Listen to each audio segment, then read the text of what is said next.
He's starting to draw some eyes, and for good reason. He has been lighting it up at the plate and playing well in the field to boot.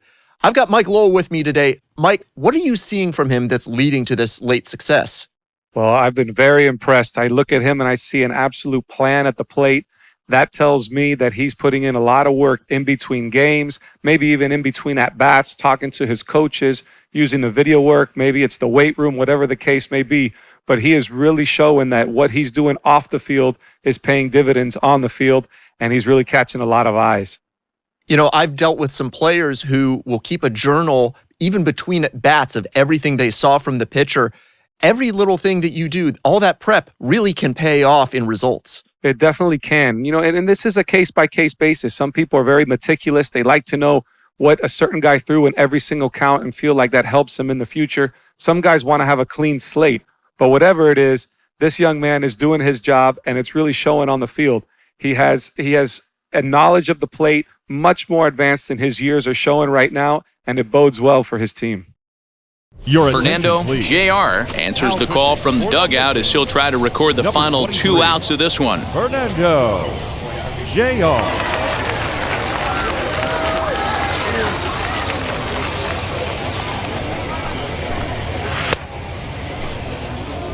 Next to dig in, Michael Papierski. And these guys are making a little push here. You have to like the effort despite the odds. Yeah, you really do, Matt. Look, they still have a significant hill to climb, but hey, they string a couple of hits together here, and all of a sudden this thing feels doable.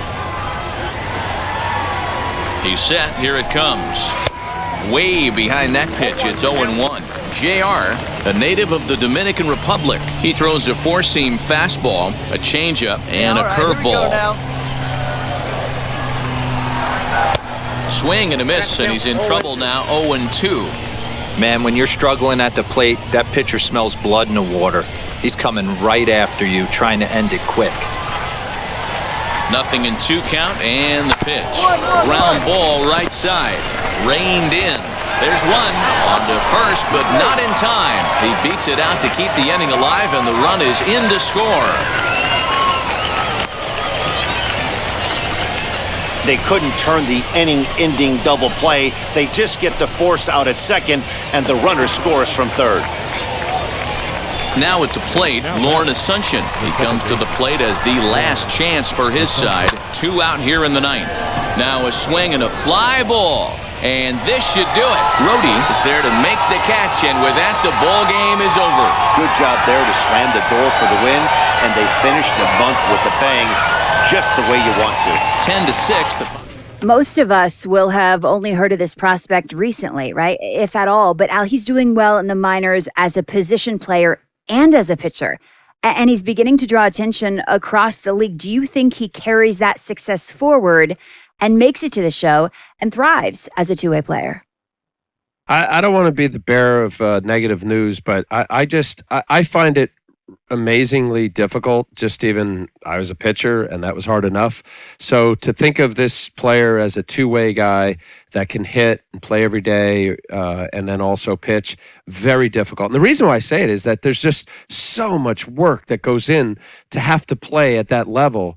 But with that said, I don't want to discourage it. I think it's kind of a sink or swim kind of opportunity. And I think they're going to give him a chance to see if he can do it. I find it pretty hard to believe that you have to go back to Babe Ruth, and I know Shohei Ohtani now, but we'll see about Shohei as well. It's just really hard. I'm skeptical on it, but I hope he's able to do it. You don't want to discourage him, but you just killed his dreams. It's fine now.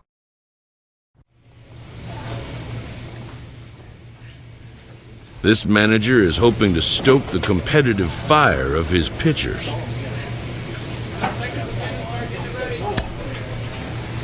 Sean, this little-known minor leaguer has been getting surprisingly promising results as a pitcher and as a position player, but we know there's a long way to go before you reach the majors. Do you think he's got a real shot at being a two-way player in the show?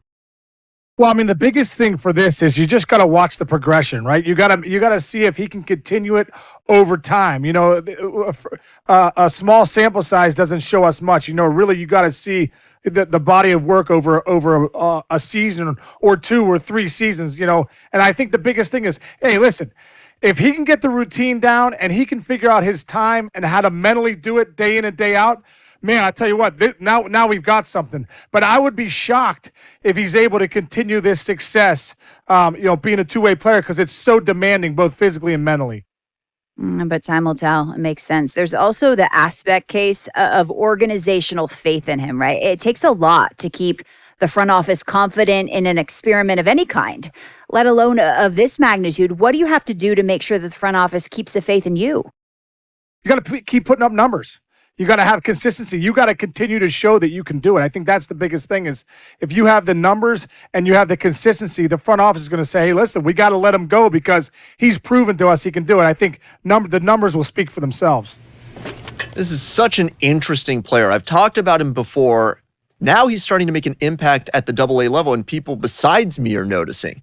Carlos Pena is with me today. And Carlos, you had a big breakout at the AA level. What was it like for you when people started taking notice of what you were doing at the plate in AA? Oh, it was awesome. It was very exciting. However, I tell you, sometimes you try to live up to the expectations, and that is an absolute mistake.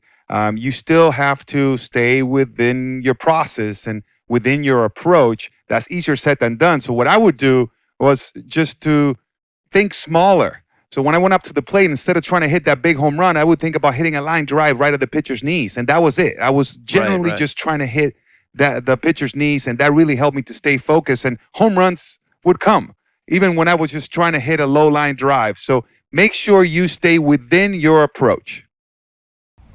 Minor League Baseball now on the show as our coverage comes to you from the AA Central. Tonight, the second of 3 to start the week between the San Antonio Missions and the Corpus Christi Hooks. We've got baseball on the show, and it's coming up next. Corpus Christi Hooks.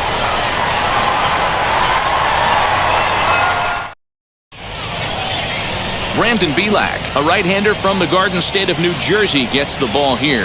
What's your take on him, Dan? Hey, we look a lot at numbers from starting pitchers, walks to innings pitched, but one of the key stats I look for is whip. And he has a sub 1.30 whip coming into this start, which tells me he throws strikes. He's not afraid to get the ball in the strike zone. It'll be interesting to see if he can string together some real... Next to hit, Fernando Jr. First chance for him here in the top of the first with nobody on.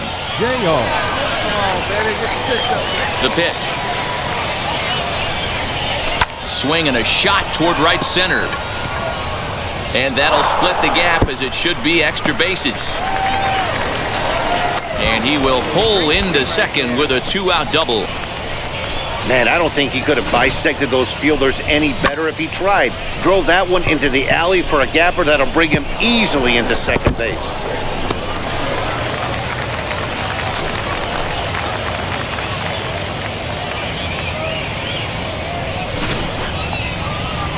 So now here is Jim Hernandez looking to put them ahead early with this at-bat. From the stretch, the 1-2, but pulled in at the hot corner, and that ends the inning. So they can't make anything out of the 2-out double. It's on to the bottom of the first. No score on the show.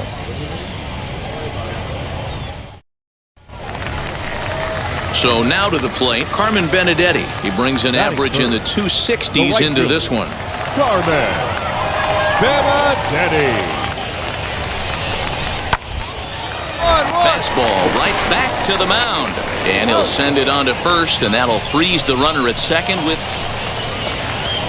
Next to hit is Carmen Benedetti. He's 0 for 1 after grounding out in his only trip to the plate so far. Now the 2-1 pitch. Grounded back up the middle. And there's one down now.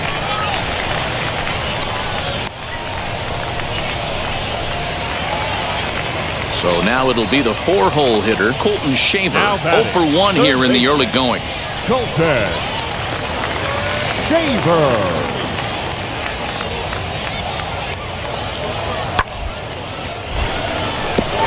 Back up the middle and in for a base hit. And the runner scores from third as they extend their lead. Even though that pitcher was able to execute in off the plate, batter All set for the start of the fourth. And coming forward now is the shortstop, Fernando Jr. You know, these next couple innings are really important for these guys. I know they're only down by a couple, but they need to get something going on offense to keep pace, even though it's early. Grounded to short. He's got it. Dig, run it out. Throw to first in time. One gone here in the fourth. Now to the plate, here is Carmen Benedetti. He's hitless in his 2 at-bats so far. Here comes the 1-2. To short. Fielded cleanly. And the throw just does beat him at the bag, so the side is retired. So a run on 2 hits, no errors, and a man left. On to the top of inning number 5 we go. The Hooks lead it 3-0. Now at the plate is Fernando Jr. 1 for 2 with a double on his line thus far. First pitch on the way. Oh, and he turns on this fastball and sends it out to deep left field. And I would say he got just about all of that one as this ball is gone. A home run. A solo shot here to left. 7 home runs for him on the year now. As they get one back, it's 3-1 now.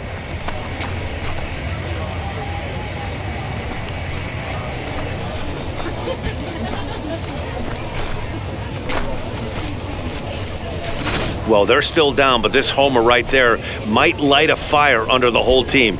Give them a spark to climb back into this thing. We'll see if this gets them going.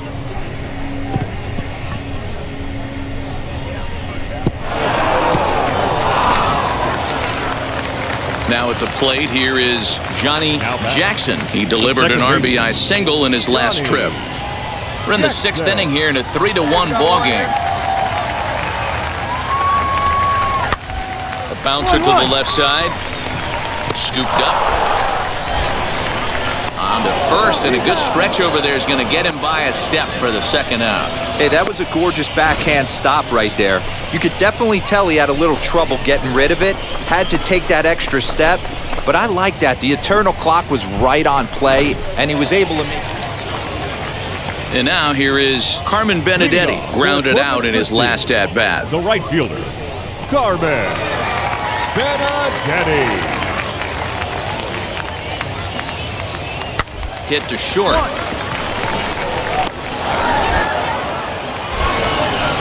Throw in time as he's called out on a bang-bang play at first.